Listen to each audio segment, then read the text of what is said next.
Oke, Assalamualaikum warahmatullahi wabarakatuh. Eh, Sebelumnya perkenalkan, saya Rodi selaku teknisi dari Biobase. Nah, kali ini saya akan menjelaskan beberapa fungsi dari alat biosafety cabinet. Nah, tipe ini menggantikan dari tipe yang sebelumnya. Yang sebelumnya kan 11231 belum berstandar internasional. Nah, kalau yang ini kita sudah mengasung standar IN, referensi IN, jadi sudah sertifikat internasional. Dan ini pun sudah upgrade ke ULPA. Yang sebelumnya kan HEPA. HEPA itu masih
UP. Nah, di sini ada waktunya udah 30 menit. Kita tekan OK. Nah, nanti dia otomatis akan mati sendiri lampu UV-nya. Jadi tidak perlu menyeting kembali. Kalau untuk lampu UV-nya misalnya lebih dari 30 menit itu bisa di-setting ulang? Bisa, nanti disetting saat waktu kita menghidupkan UV. Nah, biasanya UV, tapi standarnya sih memang dia 30 menit. Jadi nanti kalau kita lebih dari 30 menit sih nggak apa-apa, nanti lifetime-nya itu habis cepat. Saya di awal itu 30 menit, nanti di akhir itu setelah selesai 30 menit. Standar untuk pemakaian biasa kita gitu. Tapi kalau memang mau lebih nggak apa-apa.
Kalau ini untuk angka-angka ini udah normal, udah standar. Ya udah standar. Dilihat tidak standarnya atau ada misalnya ada error kayak. Biasanya nanti ada alarm. Oh, ada alarm. Kalau alarm biasanya bunyi itu kita pencet ini ya. Alarm. Ya, misalnya kalau kita mau menghilangkan alarm, ini kan udah hilang tuh. Tapi kita di sini bisa nanti saya bantu setting lagi. Misalkan ini 0,56, saya akan bantu ini turunin ke 0,53. Cuman sih saya sarankan gak usah dirubah-rubah sih. Sebenarnya ini udah standar dari bawahnya. Ini biasanya bisa dirubah. Nanti saya pandu. Ini nanti saya pandu. Tapi kan alarm napanya, nah ini kan 0,55, saya rubah ke 0,53. Nah 53 biasanya sih udah 54 aja. Oke. Jadi dia udah standar sih, nggak, kalaupun lebih ya paling bedanya beda sedikit nggak apa-apa, asal jangan kurang. Kalau kurang dia akan alarm. Dia turun dari 0,4 ke bawah dia akan alarm, dan ini 0,3 ke bawah dia akan alarm. Misalkan 0,28 dia akan alarm. Sini nanti kan warning. Berarti kalau itu nanti alarmnya bunyi, Ya, kayak saya pandu nanti bisa by phone kayak tadi, sistem set dia biasanya. Kalau yang kalau yang buat memakai user kan cuma user set. Ini tanpa ada password. Nah, time modenya, jadi di sini tinggal mengatur misalkan time close-nya, waktu dia close time-nya jam berapa menit, fun time-nya berapa, dia mati otomatis. Ini kita bisa setting sendiri. Misalkan kita aktifkan nanti on, nanti dia akan mati sendiri. Nanti coba aja, misalkan Mbak mau berapa waktu kipasnya mati sendiri, Mbak tinggal nih, ntar mati, dia akan mati sendiri. Tapi kalau nggak diaktifin dia nggak main. Oke, kita. Nah, device lab ini kan nanti kita bisa melihat waktu UP itu berapa pemakaiannya, udah waktunya berapa, kelihatannya udah berapa pemakaiannya. Nah, kalau change password ini untuk password dari di depan itu, nggak usah nanti lupa. Kadang kalau di ini, nah kalau misalkan sistem set ini memang khusus kita buat maintenance, buat teknisi apa-apa. Nanti kalau memang ini saya bantu lewat video call. Nah ini nggak ada apa. Nah ini kalau ini dikunci, nanti dia nggak bisa dipencet-pencet tombolnya.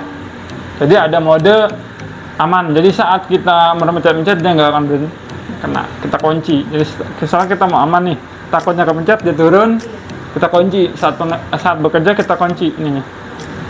Jadi takutnya lupa kepencet dia turun sendiri. iya, berarti sedang dalam pengerjaan. Ya, dalam pengerjaan ini dikunci aja. Nanti takutnya hamba kepencet, tahu turun gitu kan, kaget. Kalau ini untuk menyalakan itu ya, kontak yang di dalam ya? Ya, nanti kita butuh listrik. Nah ini ada kontaknya. Nah ini kalau ini nggak berjalan dia, karena yang berjalan. Oh yang ini sudah disambungkan dengan UPS? Udah. Yang kulkas belum. Nah ini misalkan mau matikan blowernya, kita matikan. Oh karena dikunci, lupa ya. Nah ini bisa nanti untuk colokan. Nah kalau ini sebenarnya soket untuk keran air sama ini gas tambahan aja sih. Emang kalau standarnya IN atau internasional itu memang udah ada kerannya. Berarti kalau misalnya mau tambah air itu harus disambung dengan air ini sebelah sini? Iya, tapi untuk pengerjaan PCR atau ini sih enggak, biasanya nggak usah. Nggak usah. Nah ini kunci kalau memang kita sudah mau kerja. Ini jam udah pas, jam 3. Nah misalnya kita nanti udah selesai kerja, kita buka dulu. Nah kita turunkan aja juga. Sebenarnya kalau kita turunkan, blower akan mati sendiri. Oh blower juga mati? Ya, karena dia mengadopsi sistem interlock, jadi jasa mati sendiri. Nah ini lampu matikan, blowernya kita matikan, karena nanti pas posisi naik dia akan hidup sendiri blower biasanya. Ini kita hidupkan. Nah apa kita matikan. Jadi ini hanya bisa dibuka di sebelah sini sama atas sebelah sini ya? Ya, Jadi tidak bisa yang di tengah-tengah itu. nggak bisa. Karena dia udah otomatis. Kalau kita stop, paling dia misalkan kita mau stop sini, bisa di stop aja. Jadi misalkan kita mau stop di sini, ya stop di sini. Tapi nanti mungkin warning karena di sini dia maunya batas sini saat pengerjaan. Kita coba ya. Nah, Oh bisa, ini bisa jadi setengah lagi nih.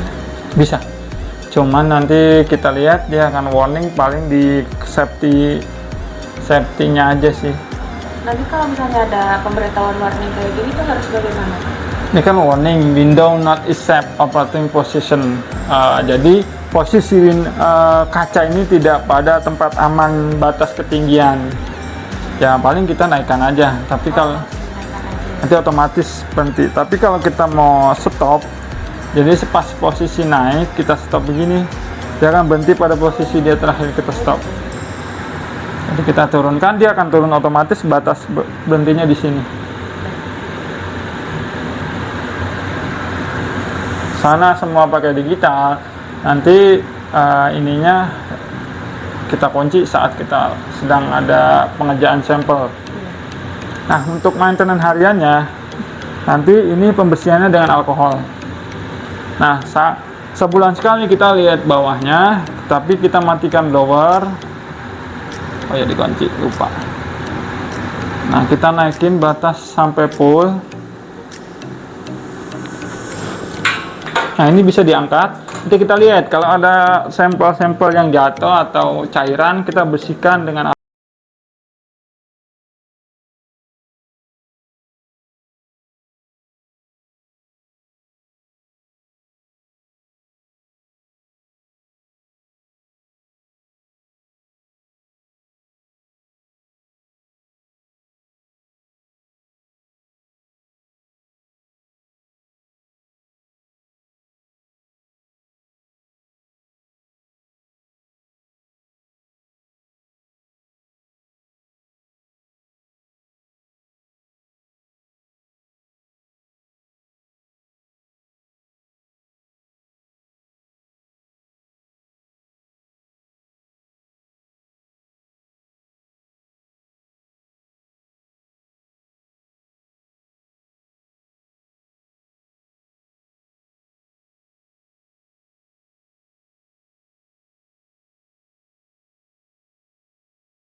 nah, posisi ini nanti setelah selesai kita matikan ini, matikan semua. Nah, terus kita posisikan ini. Oh tidak ada tombol untuk dimatikan lagi di sini? Nggak ada, di sini nggak ada. Apa-apa di sini aja. Nah, kalau untuk dimatikan berarti itu sudah ada tandanya sudah stop semua. Gitu ya? Ya betul. Nanti biasanya kalau dihidupkan lagi, nah, dia minta password. Nah, passwordnya 2 4 kali ya. 2 1 escape 2 4 kali. Oke-nya di sini. Oke. Kalau misalnya ini berarti kan ini dari awal itu 0 semua ya. Ya. Nanti kalau misalnya udah Hidupkan. dihidupkan itu nanti jalan Naik, semua ya. naik dengan otomatis nilai-nilainya. Naik. Oke. Nah, gitu aja. Nanti langsung hidupkan blower, lampu penerangan. Oke, banyak mau coba silakan. Sudah cukup dari video. Ya. Kalau saya boleh tanya-tanya lagi boleh lewat handphone? Boleh. Nanti catat aja nomor saya. Nah, untuk dayanya ini lebih besar karena dia blower lebih besar, jadi dia daya input powernya 950 watt, hampir 1000 lah kurang lebihnya. Lebih besar dan kapasitasnya juga lebih tinggi dan lebih keker dilihatnya. Ini memang upgrade dari versi yang sebelumnya, lebih LCD-nya lebih elegan juga. Oke, baik. Kalau memang cukup, saya sudahi dulu untuk penjelasan dari alat BSC ini. Wassalamualaikum warahmatullahi wabarakatuh. Ini saya tutup aja, matikan dulu, langsung turunkan. Nanti setelah otomatis mati, baru kita matikan terakhir di power. kunci aja ya. Ya. Oke, baik.